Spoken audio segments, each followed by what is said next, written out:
Good morning, or good afternoon, or good evening. I have no idea where you're at.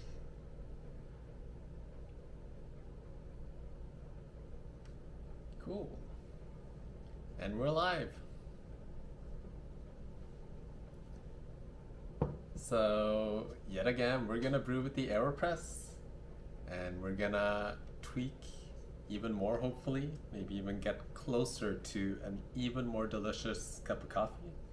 I'll show you what recipe we're gonna brew with today, and we'll take it from there. If you have any questions, just post those in the message area.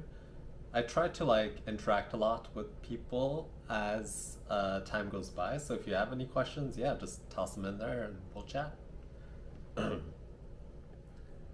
So let's look at the recipe that we'll be brewing with today.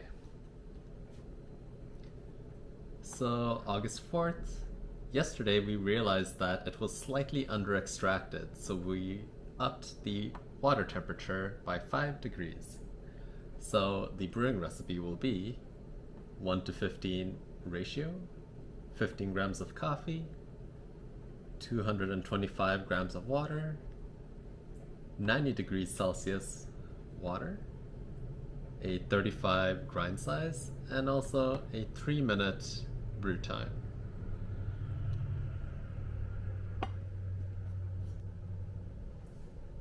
And yet again, we'll be using the same beans. So we're kind of close to halfway done these beans right now, and I think at one point I might just flip it around and brew with a different brewing device, but we'll see.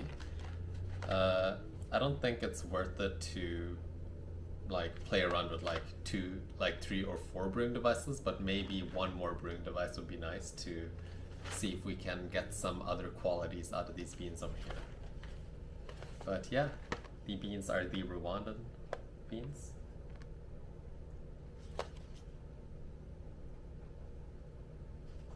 So let's begin brewing. I'll lower you down. Like so.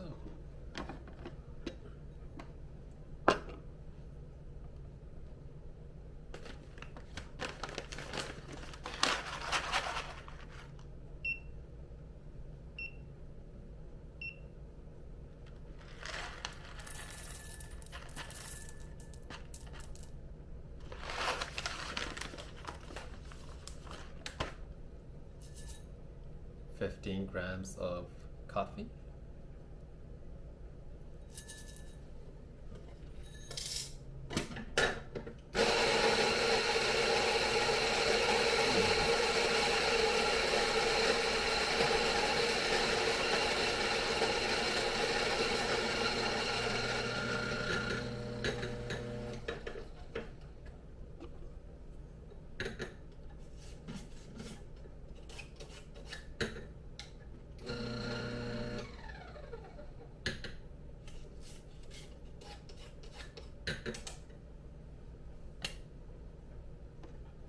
our ground coffee beans. Smells delicious.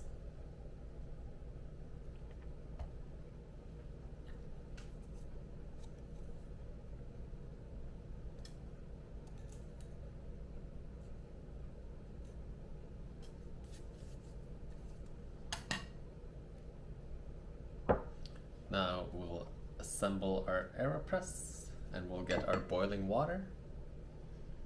So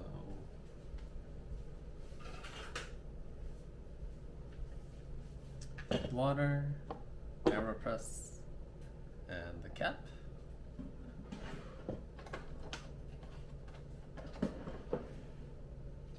As always, remember to put in the filter.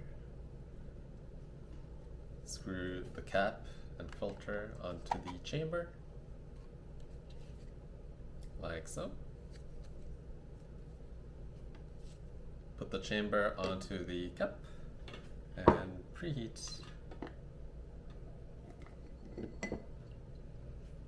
And if you've seen some of my live streams, you can notice that my process is extremely similar throughout all of the brews. I'm not changing anything drastically as in the steps. Hey Henry, what's up? So I'm not changing anything with the process. I'm keeping it as simple as possible. The routine. The magic really happens up on the fridge over here where I changed the variables. So the steps are exactly the same and identical, while the variables that change are all with the grind size, with the water temperature, with the brewing ratio, with the water temperature. I just said that twice. With the water amount and all that jazz. Like, the process is the same, is what I'm trying to say. Like so. Pour out the water. Yeah, for this bag of beans, I'll probably write it out with the Aeropress, and then I'll swap up the device for the next bag of beans. Or I might just try some pour overs at the end just to see what's up.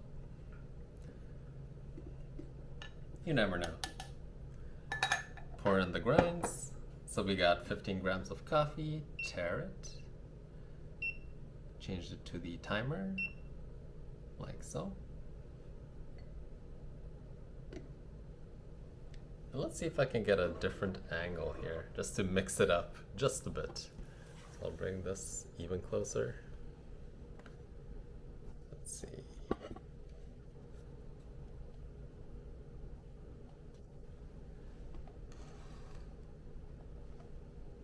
Oh yeah, nice and close. And let's begin. I'll turn on the timer. And we're pouring 225 grams of water in here.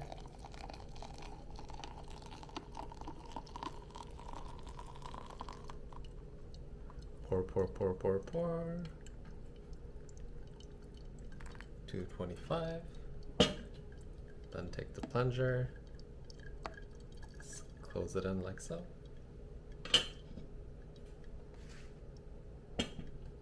Oh shit, I forgot to change the water temperature. No!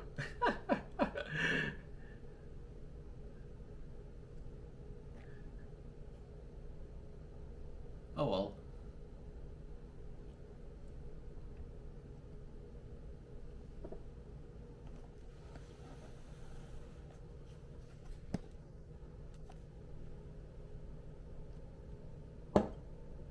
So quick last minute changes over here. I didn't change the water temperature to 90 degrees Celsius. So I'm actually going to instead brew with 2 minutes instead of 3 minutes. And that will be another way to change the extraction and lower it. So now I'm gonna wait until 2 minutes. If you did this with a pour over, how much impact does a consistent pour technique have? Seems Aeropress helps limit errors. Yeah, so let me up that a bit. So the pouring technique with a pour over is like one of the main things that makes or breaks the pour over. Like if you pour straight in the center, you ruin the extraction. If you pour with a lot of force, you also ruin the extraction and have the beans like agitate and jump around. So having a good pouring technique is vital for pour overs, and that's like the one thing that you really need to refine and hone with a pour over.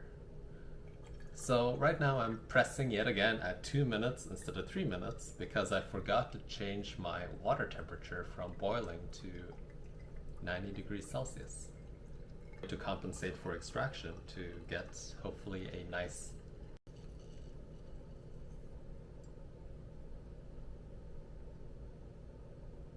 I think there are a lot of cool devices that allow you to get better at eliminating the pouring aspect from a pour over.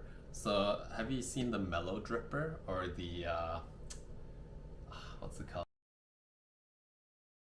It's like this big device you put on top of your pour over down and makes it so that it drips amazingly and doesn't like have too much agitation in the pour over. It's called a Gabby dripper, and Mellow Dripper, I believe. I think both of those are two devices that can totally eliminate the pouring technique if you want to remove it from the pour over routine. But I kind of love the aspect of pouring and refining that craft of getting better at pour overs and pouring even slower than before and like going as close to the grinds as possible. So it becomes like a routine for me, at least, to do and refine. And that's why I really love pour overs, where that craft of pouring is something that a lot of the other methods don't have in them. But yeah, pour overs, crazy. Yeah, the Gabby, the big like thing that you put on top of a pouring Gabby Master A. Yeah.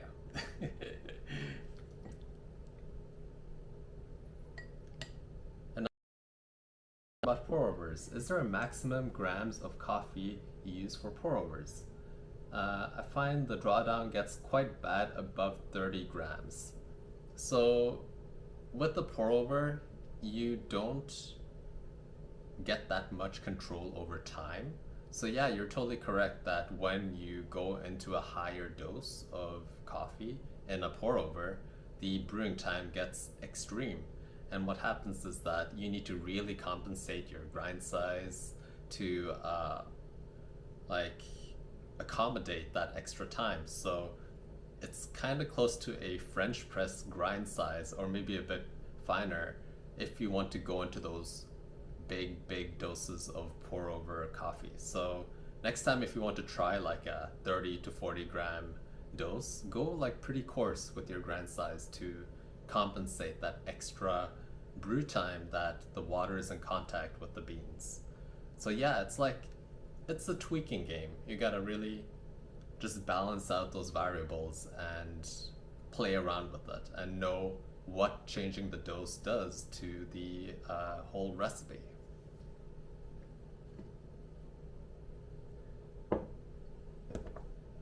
In my opinion, like a bigger dose is a bit better, but not too big. So for me, I've found that 20 to 25 grams of coffee, but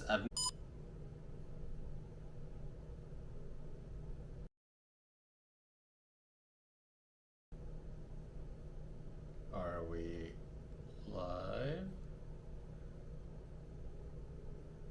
Okay. I think we're back again. Can you guys see me? If so, then just type something in the messaging area. Yay! Okay, cool. I don't know what happened, but it seems like my internet connection just bonked out between this camera and all this jazz, but okay, we're back again. I haven't even started tasting it, but yeah. Grind size. When you're going up in dose, you need to grind coarser. When you're going down in dose, you need to grind finer because of the shorter brew time. So it's yet again just all a balancing act to make sure that you get a delicious cup of coffee at any dose. But there does come a point where it's like 200 grams of coffee. You probably can't do a good pour over with that. The water just won't get through the bed of coffee in a reasonable amount of time. So yeah, it's a maximum, you know. So let's give this coffee a taste.